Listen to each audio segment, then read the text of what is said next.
Hello everyone, welcome to Easy Economics. How are you all doing? I hope you all are doing good. Today I brought for you all February-March 2026 0455 variant 22. We're already done with section A. Today we'll be doing section B questions. So let's look at what this paper has brought for us today. Question number 2. The stimulus says no country, including the US, escapes the economic problem. The US has both a high GDP per head. However, it also has a high degree of income inequality. There are both super rich billionaires and people living in poverty. In 2023, 12% of US households had one or more members who missed meals because they did not have enough money to buy sufficient food. Some argue that the rich should pay a very high rate of income tax. Now, what is the stimulus saying? That in spite of having billionaires, it also has people living in poverty. In 2023, there were 12% of the households who missed meals because of insufficient money. And it has been suggested that the rich should be paying a higher level of income tax to reduce this gap. And they say although US is supposed to be a developed nation, however, having a high GDP per head, still it faces the problem of poverty and income inequality. And it cannot escape the economic problem. So the very first part which they are asking us is state why the economic problem exists.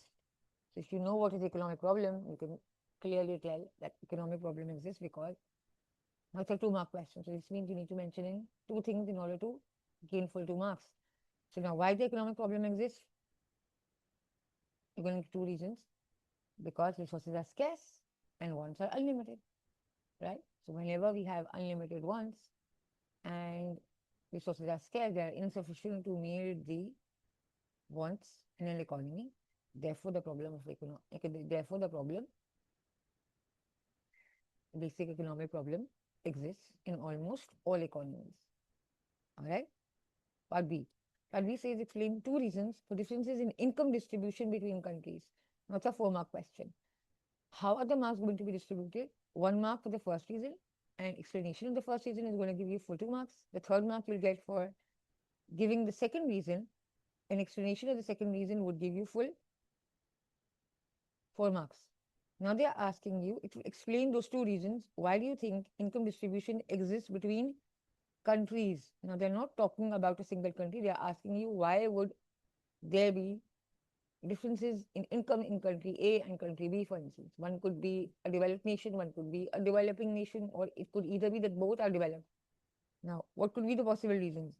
It depends on which sector the majority of the population is employed. Usually, it has been seen that countries in which a sizable population is employed in the agriculture sector, their workers or their people usually earn lesser incomes, lesser wages, and they have a lower standard of living than countries in which their population is employed mostly in the secondary or the tertiary sector because those jobs yield higher levels of income and the people are going to enjoy a higher standard of living. It also depends on the amount of inflation levels. If the cost of living in a country is higher than the others, obviously the people are going to be having a lesser purchasing power. And as a result, their standard of living is going to be less. So they are going to be having lesser income distribution. They're going to be having more inflation. So what? They are going to be having fewer goods in their basket, right? So their purchasing power would be comparatively less as compared to individuals who are residing in countries where the inflation level is comparatively lower.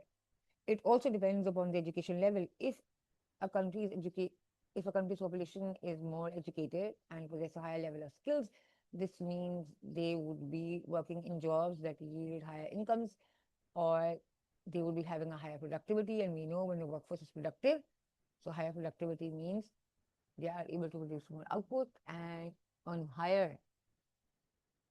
It also depends on the amount of resources. So if a country usually possess higher economic resources, so it will be able to not only consume them domestically, rather to be self-sufficient and would also be able to export them and earn export revenue, thereby increasing the level of income and people are going to be better off. So that country is going to be richer comparatively than the country which is low in possessing such resources, maybe gold, or maybe coal, or maybe oil, or maybe gas, right? It also depends upon government policies. If a government policies in a certain country are more favorable, the taxation level is progressive rather than regressive, and it is not that harsh, not impose too much on goods. If the amount of indirect taxes are relatively less, so people are going to be having a higher income. Similarly, the country provides more subsidies which producers. Again, the producers might pass on this in the form of lower prices on their commodities to consumers, and as a result, their purchasing power is going to be high and they are going to be enjoying a higher disposable income. It also depends upon, maybe a country has established minimum wage levels that, you know, this is going to be the wage level that's above the equilibrium price in order to ensure the well-being and a standard of living of its population, right? So that country's individuals are going to be better off and their income distribution is going to be more aligned and less gap would exist between the rich and the poor in that scenario. All right, moving. So you're going to explain that, analyze it, and you're going to be getting full 6 marks. Part D. Part D says discuss. That's a discuss question. It's an 8 mark question. Now, it's saying discuss whether or not a government should impose a high rate of personal income tax on the rich. So now this was a suggestion given in the stimulus that a higher level of taxation should be imposed on the rich in order to reduce the income disparity or to increase the well-being of the population. So now what do you think? Should the government be imposing this or not? So now we are, in order to attain a higher tier response, in order to get hold of that 6 to 8 mark, produce the highest level of response, we need to cater both sides, produce in a well-balanced argument, support by cause and effect relationships, right? So if I say yes, that imposing a high rate of personal income tax on the rich is going to be beneficial and reduce the income disparity or better off the income distribution system, it's going to reduce the income inequality, the gap between the rich and the poor is going to shrink, and the government would then be having a progressive rate of tax. This means that more taxes will be paid by the rich because they are able to pay. And similarly, the government is going to then have a higher levels of revenue. And this revenue that the government generates in form of direct tax, both by imposing on corporations and on individuals' income. So this government revenue could then be used by the government in order for the development of infrastructure or for the provision of unemployment benefits, again improving the standard of living of the country, or on the provision of uh, certain goods and services, improving healthcare, education, skills, thereby again reducing the income disparity and improving the standard of living of the people. However, it could also be that a high rate of income tax might cause flight of capital. People might be discouraged and the higher income group might then be demotivated, and it could be that they might shrink their size of operations, their production activities. As a result, it might lead to layoff of workers and might cause a rise in unemployment level. It could also be that since the rich are being penalized, they would then shrink their economic activities, their business activities. As a result, they would be spending less on research and development. The output level of the economy would fall, economic growth would be reduced, and unemployment would rise, and as a result, overall aggregate demand would fall. It could also be that MNCs would also be discouraged because when they are going to be seeing that the country adopts a higher rate of tax on personal income, so they would be discouraged to set up their operation in such a country in which the taxation level is high, and they might not set up their operations. As a result, the employment level of a country or the economic growth and the standard of living would be negatively affected.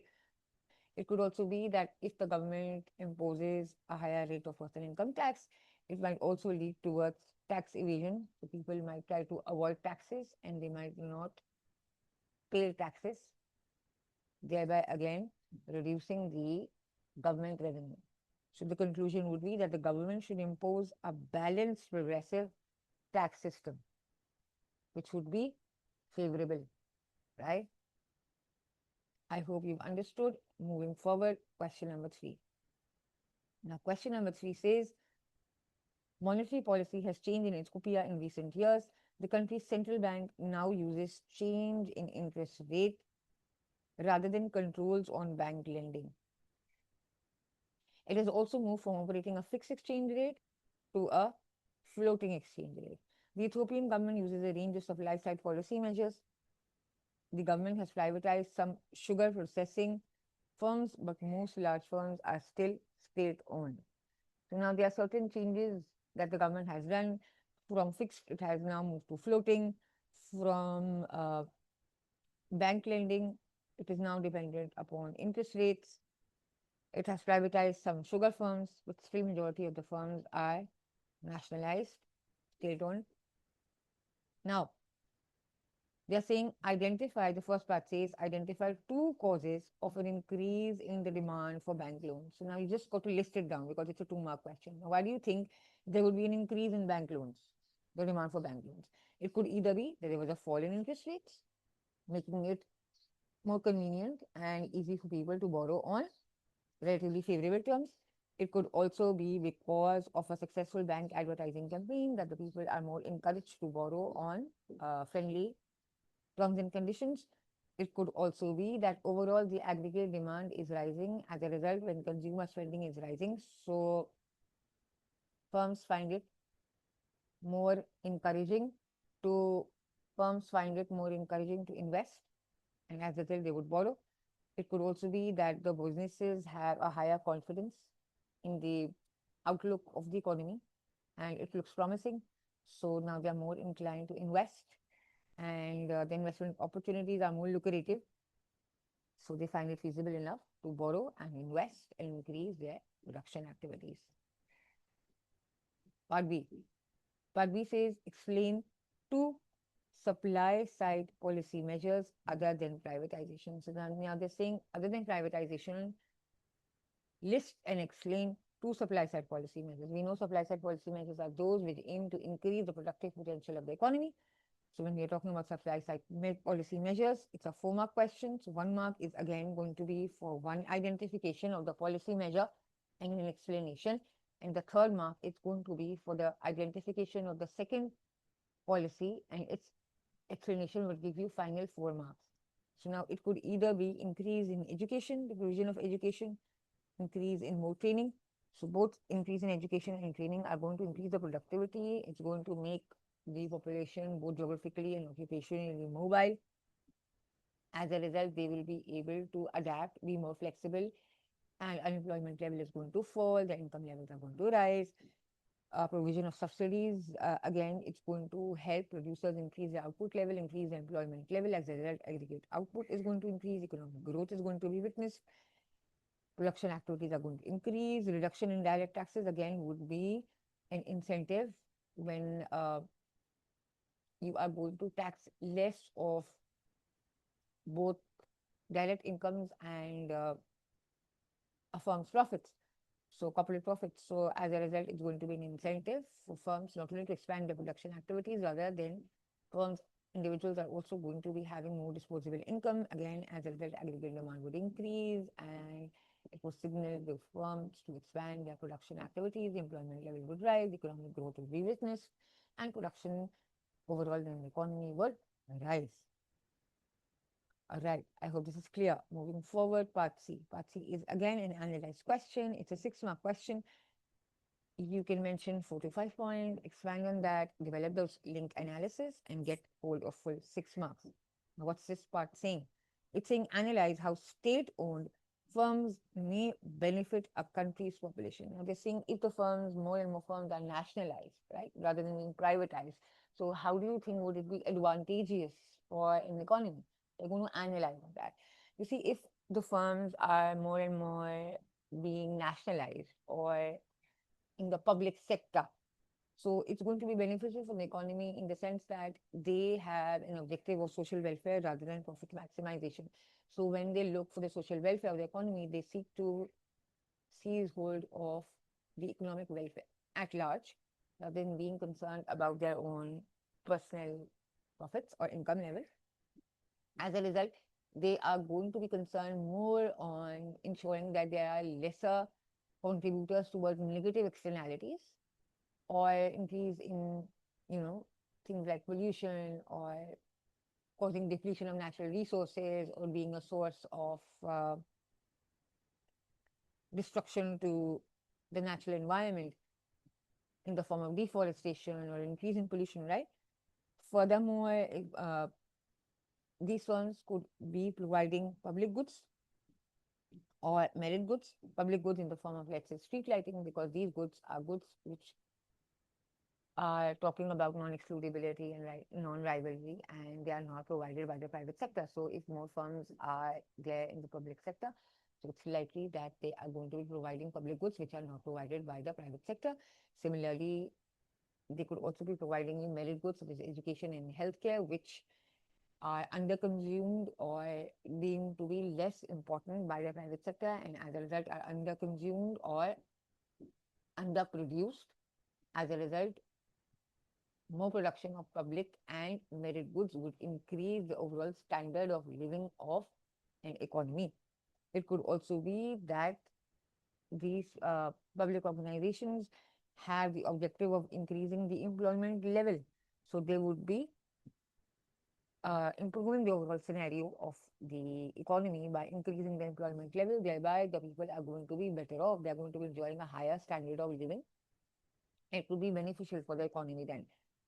It could also be that maybe these nationalized firms or these organizations in the public sector ensure that minimum wages are being provided, or they give a sizable job security to their employees, and they prevent exploitation of their key employees. It could also be that they are paying sufficient taxes, which are an essential contributor towards government revenue. Thereby, the government uses this in research and development activities or maybe for the provision of infrastructure, right? Maybe they are contributing towards the development in activities, or maybe they could be, investing in those research and development activities, which is again being fruitful or beneficial or in the favor of the economy at large. All right. So this means the benefits are not minimized or restricted to a certain part of the population. Rather, they are spread over the entire population. So the entire population is better off rather than a proportion or a part of this or a section of a society being benefited in case these funds were privatized. Ownership of these funds by the government or nationalization or being in the public sector would be beneficial for the entire economy, the economy at large. The entire population is going to benefit in that scenario. Final part D. Again, I discussed my question. 8 marker. What is this part saying? It's saying discuss whether or not having a fixed exchange rate is going to benefit an economy. So now you are here going to talk about the merits and the demerits of having a fixed exchange rate. So now what's a fixed exchange rate? And a fixed exchange rate is an exchange rate in which you maintain a country's exchange rate within a band, right? So how would it be beneficial for an economy, or it would not be beneficial for an economy? You see, it would be beneficial for an economy because it would bring in certainty. Every time the uh, exchange rate is going to fluctuate, the central bank is going to intervene by usage of its monetary policy, and it's going to bring it back into that level, right? So moreover, it's going to bring attraction of the multinationals because they know that it's going to hover around those limits, right? It's not going to go either beyond the boundaries set. Plus, it's automatically going to be fixing the balance of payment deficit, because it's going to be adjusted by the monetary policy instruments adopted by the central bank. Further, this certainty that it would bring in the economy, because the exchange rate is fixed, so it's going to increase the overall level of trade and investment. However, it could also be that if having a fixed exchange rate is not beneficial, because every time the exchange rate fluctuates because of the transaction the country has, right, in terms of imports and exports. So a government needs to have steady reserves, right? So it needs to be really vigilant, and this might also cause a fall in exports and an increase in imports, and this might even have conflicts with other objectives, because it might lead to an increase in inflation, right? Because it's then very difficult to maintain, and it involves an opportunity cost, because every time the exchange rate fluctuates beyond the banks, the government has to intervene, the central bank has to intervene, and it has to use its monetary policy instruments. Either it has to buy back the currency, or it has to sell its foreign reserves in order to ensure that that level is ensured back. So it involves an opportunity cost, because it would be using its reserves, its resources. It would otherwise then be used on maybe development of infrastructure or other things, right? It might also lead to inflation, and it might also get into conflict with other macroeconomic aims. All right. So the conclusion would be it though brings in stability in the economy only in the condition that a country has sizable reserves or steady reserves.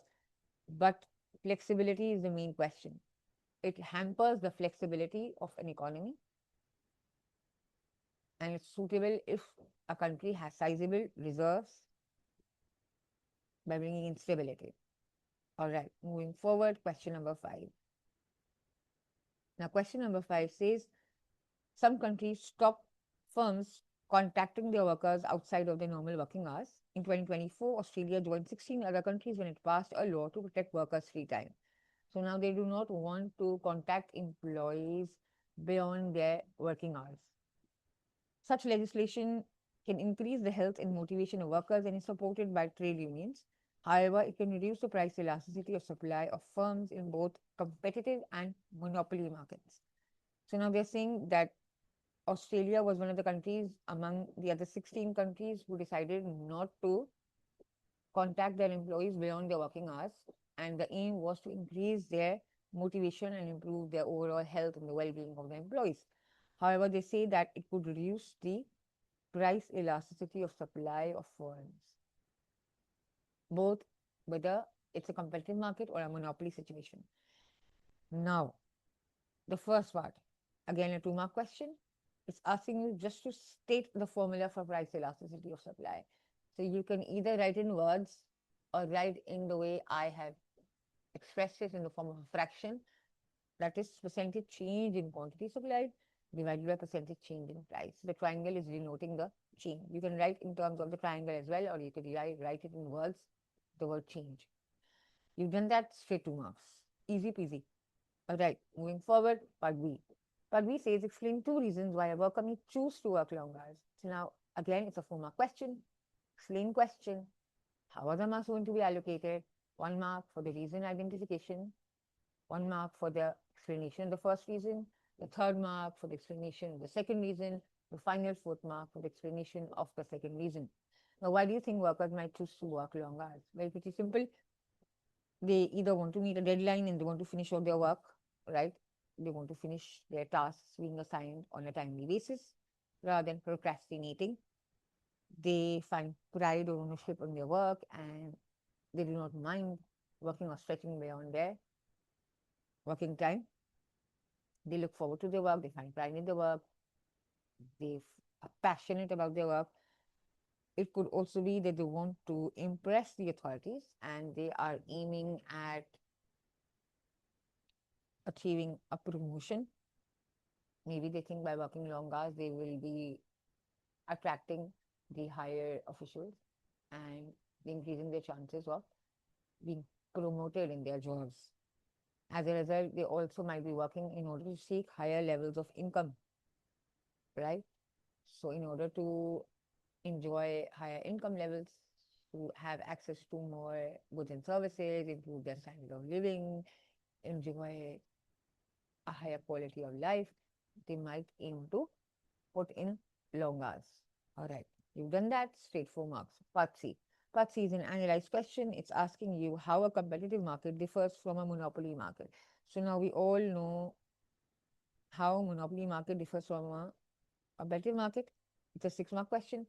So side by side, you can talk about one feature of the competitive market, and again, you can present how it is different than a monopoly market. So, for instance, you say a competitive market is one in which there are many suppliers uh, providing you the same good and service. However, in a monopoly market, there is a single supplier or producer which owns 100% of the market share, right?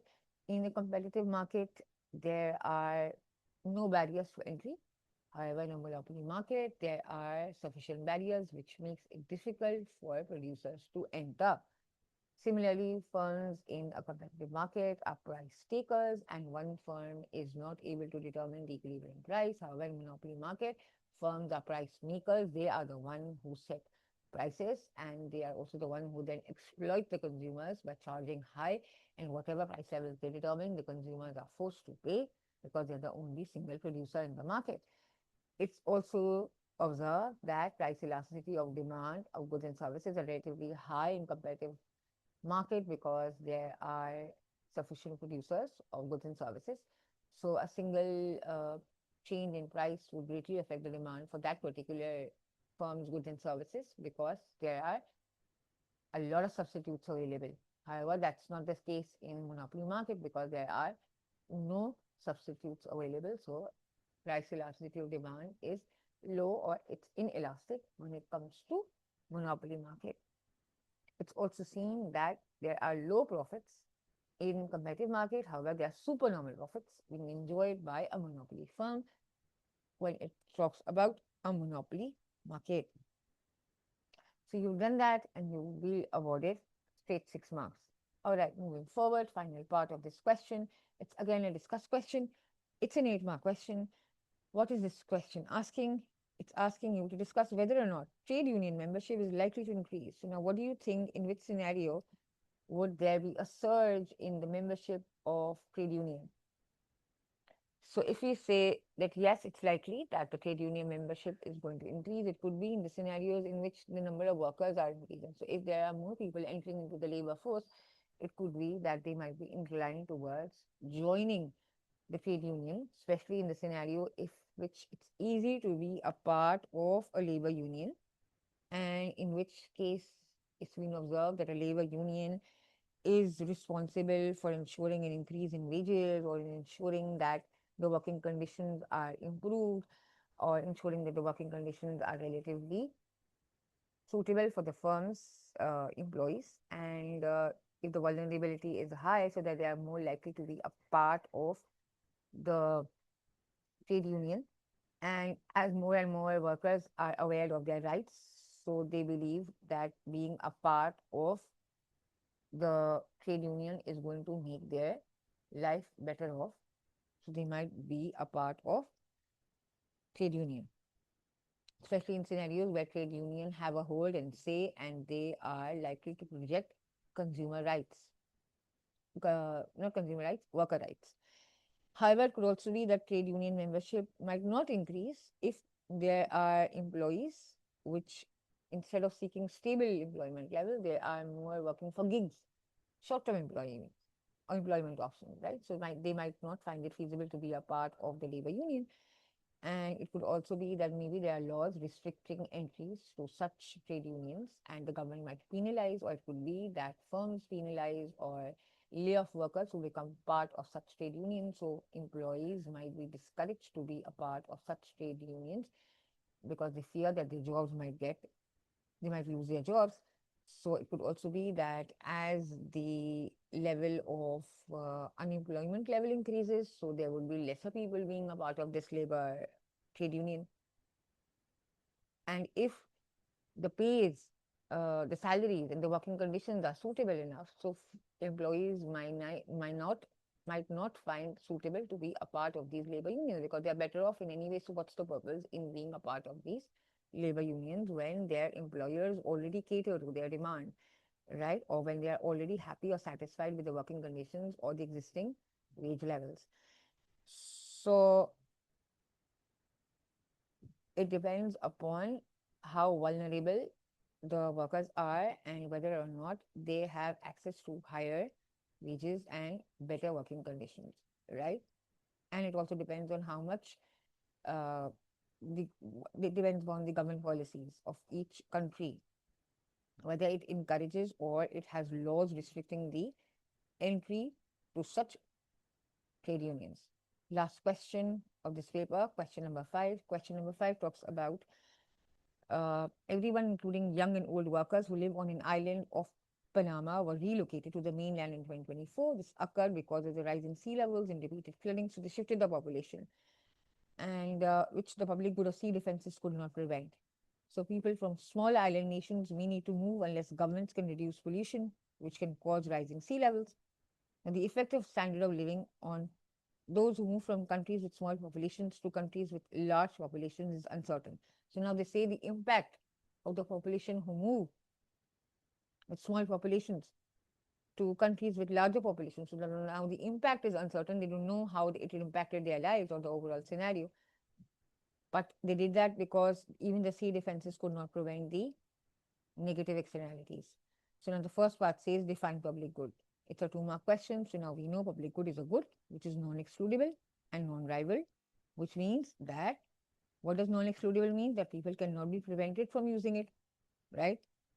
And one person's use does not decrease the availability for others. So it's a non-rival product. And what could be the example? Street lighting. Part B. Part B says explain 2 reasons why young workers may be more mobile than older workers. So now it's a 4-mark question. You can give one reason for occupational mobility and explain that, one reason for geographical mobility and explain that for 4 marks.